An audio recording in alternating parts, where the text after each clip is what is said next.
With time, everything changes. Some say that one thing never changes. They say war never changes. War never changes.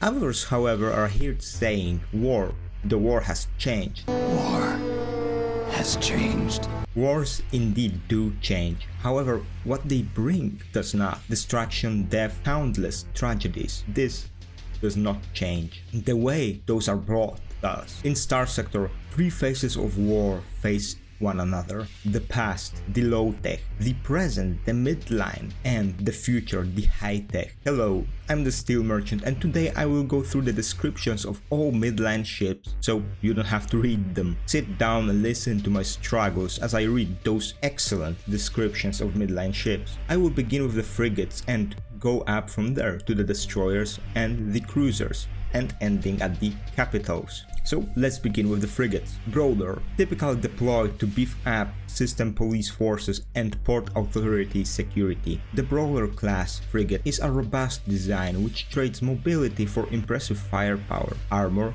and a destroyer-grade power generator. This ship has three faction variants: the Ludic Path variant with built-in safety overrides, Tritachon variant with plasma jets instead of maneuvering jets, and there is the Lion Guards variant with built-in solar shielding and energy bolt coherer hull mods. A balanced ship that, as the name suggests, is made to brawl with other frigates and maybe even destroyers, stalling them as long as possible. Centurion, a solid heavy combat frigate. The Centurion can be counted upon to fill and hold gaps in the battle line, as per the Domain Era doctrine practiced by the successor state of the 14th Battle Group. The Centurion is valued for its versatility due to an abundance of hybrid weapon slots and an integrated damper field that allows it to shrug off fearsome firepower it is sure to face in combat. A defensive frigate. Personally, I like the Monitor more for defense, but I won't say anything against Centurion, I simply haven't used it much. Hermes.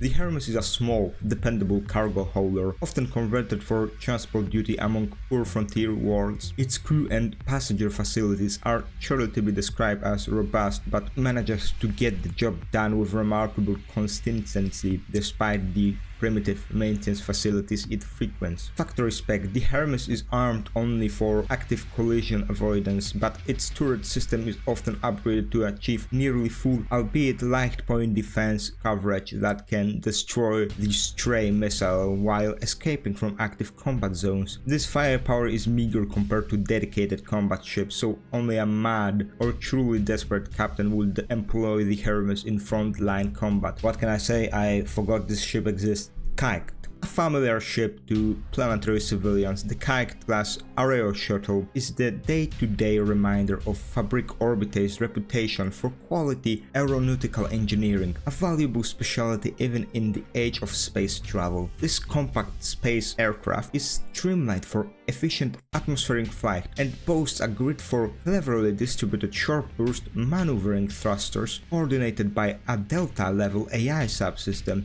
to ensure smooth landings, a point driven home by Fabric marketing by way of amusing ad polos featuring a well-dressed couple and an overfull wine glass. The Kite has powerful engines for a civilian ship of its size to ensure speedy transit to and from orbit, though zero-G maneuverability leaves something to be desired when the special subsystem is not engaged. In the dangerous cycles post the collapse, the Kite has been outfitted with a defense turret in place of executive class viewing dome, and typically over-engineered auxiliary jet pods are replaced with missile systems which do not need to draw on the limited power plant of the Kite. It won't stand up in a fair fight, but the Kite can be given unexpectedly sharp teeth, and otherwise been known to use modified Kite to deliver strike weapons against helpless free fighters, followed by engaging the maneuvering subsystems to make swift exit to avoid the wrath of their victim's escort. Smallest ship.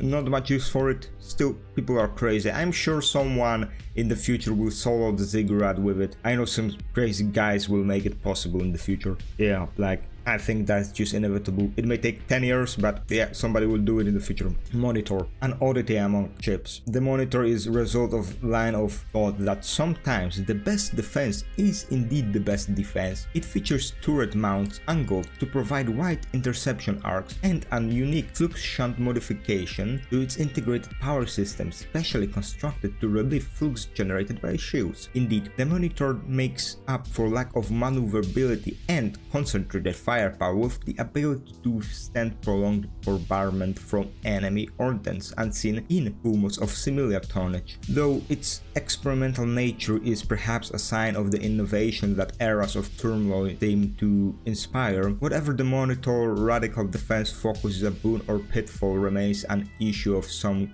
contention. Several dramatic failures in convoy protection patrols were explained by co-combine public relations representatives to be a fault of improper tactics employed by convoy commanders. Co-combine maintains that when positioned correctly in a combat situation and supported by strike craft as the anvil and hammer respectively, simulations demonstrate that the monitor is significantly enhances convoy survivability against the average pirate attack. Prominent critics remain the GOAT. That's what I'm talking about! That's why he's the MVP! That's why he's the GOAT! The GOAT! Best defense frigate. Slander of this ship is not allowed. Watch it taking a Typhon lance, 2 Omega ships, whatever you want. Enough said. Vigilance. An excellent harasser and support frigate, the Vigilance class has oversized for its class energy and missile mounts. While it shines in a fleet setting, it can be easily overwhelmed by a large number of smaller threats. Used for long range support, I don't use it much. I like to get personal with my enemies. Wayfarer. With respectable armor and armament for a heavy frigate, the Wayfarer does not cut close to ruthless economy that would suit it for bulk trade on the dedicated lanes where safety is guaranteed by civilized locale or at least an armed escort. No, the Wayfarer is a starship for the lonely runs on the frontier between worlds where the tough love of necessity reigns, where brigands roam and the crossed arcs of one's own gun turrets are the best comfort to be found in the cold reach of space. Wayfarer, a perfect ship for a starfarer. Yeah, pretend you didn't hear this. Now onto the destroyers. Drover.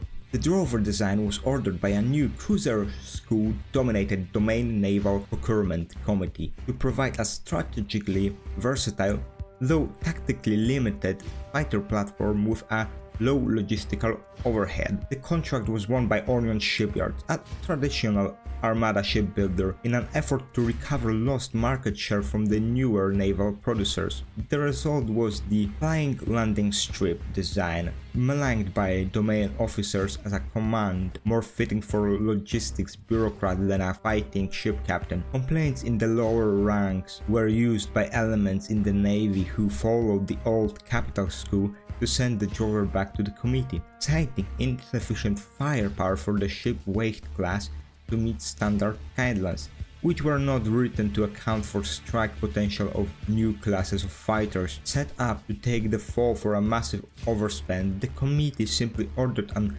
enormous number of simple missile hardpoints installed on the front of the Drover. This met the firepower requirements handily and allowed the Drover program to proceed with only minor alterations. Once again, that's what I'm talking about! That's why he's the MVP! That's why he's the GOAT! The GOAT! Goated small carrier. I will use it in early and mid game, sometimes even in the late game. Perfect, I love it. Made by Orion Shipyards, can be called a more advanced, smaller Mora, also made by Orion Shipyards. Gemini.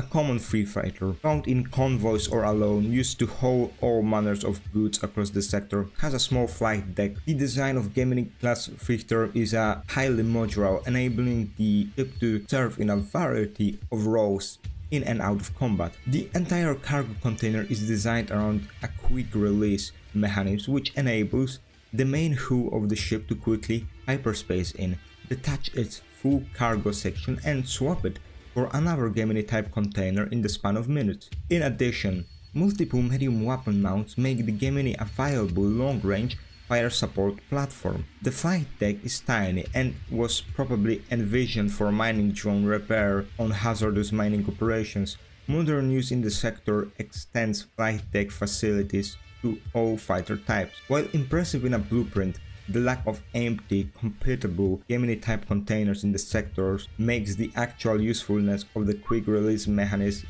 negligible. The modularity, a great boon in types past, is also prone to wear and tear, and is thus more expensive to maintain. Nevertheless, a decent overall profile, the flight deck, a flexible power core, and good shields make the Gemini a good choice for cargo hauling, if the cost can be wavered. Never used it really. I will not say much about it then. Colossus is way better, but it's also way bigger. Hammerhead, a midline destroyer from the golden age of the domain. The Hammerhead is respected for its staying power in a battle as well as its ballistic. This ship never dies. That's why he's the MVP! Probably made by Altair Exotech, has Lion Guard variant which replaces the medium ballistics weapons with energy weapons, and comes with built-in solar shielding, energy bolt cohere, and special modifications hull mods found in other ships used by the Lion Guard. Nebula, the voluminous but ungainly hull of the MGA 430 Nebula, does little to enhance the romance of interstellar travel, but it does ensure a respectable passenger and cargo capacity for a ship of its class. Indeed, the Nebula has slowly come to dominate mid-tier passenger service since the muted reception of its first line of production. The Nebula is equipped with a forward-facing shield to enhance the safety of passengers and extend the hull's plating maintenance showed, and the sector being what it is, several ballistics, turrets, and anti-missile all-band flare launchers have been mounted at fortuitous locations to